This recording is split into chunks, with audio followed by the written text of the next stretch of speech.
Assalamualaikum warahmatullahi wabarakatuh. Perkenalkan, nama saya Marlina dari kelas B, Prodi Ilmu Administrasi Publik. Saya akan menjelaskan tentang perlindungan hukum dalam bidang perdata dan perlindungan hukum dalam bidang publik. 1.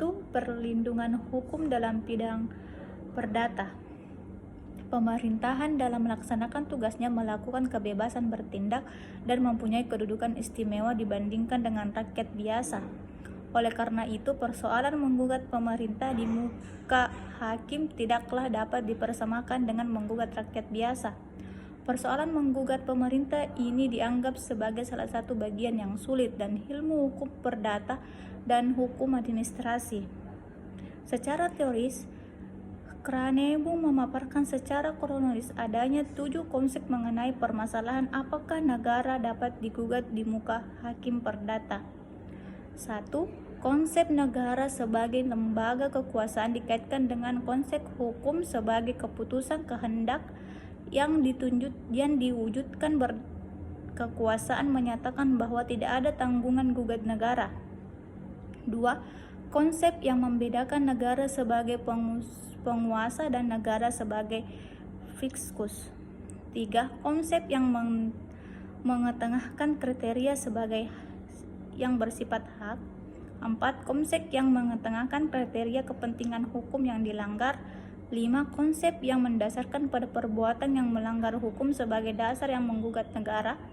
6. Konsep yang memisahkan antara fungsi dan pelaksanaan fungsi. 7. Konsep yang mengetengahkan suatu asumsi dasar bahwa negara dan alat-alatnya berkewajiban dengan tindak tunduknya apapun aspeknya, atau hukum publik maupun hukum perdata, memerhatikan tingkah laku manusiawi yang normal.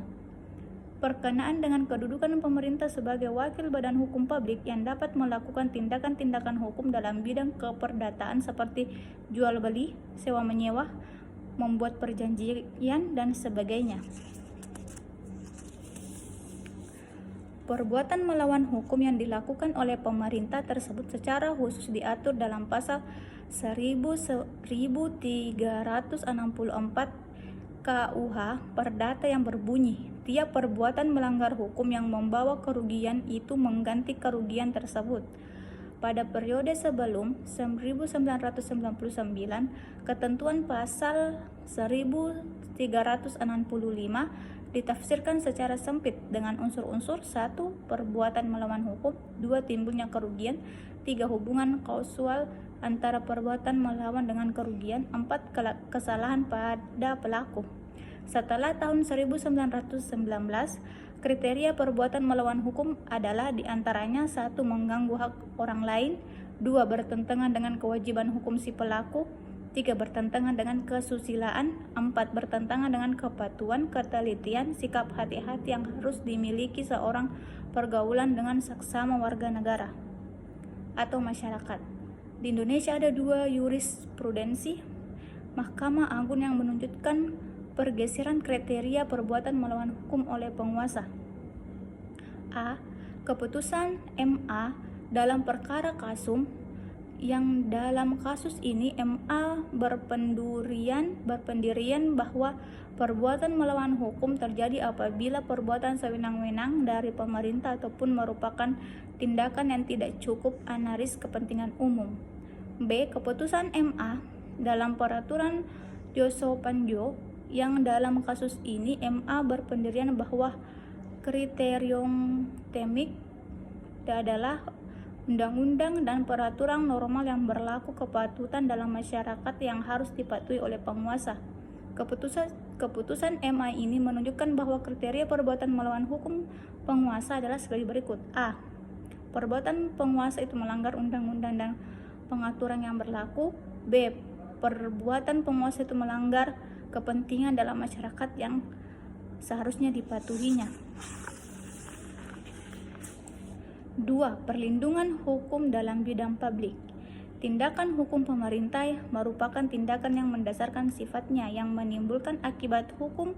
Perlindungan hukum bagi warga negara terhadap tindakan hukum pemerintah dalam rangka perlindungan hukum, keberadaan Asas hukum pemerintah yang layak ini memiliki peranan penting dalam memberikan kewenangan kepada administrasi negara membuat peraturan perundangan.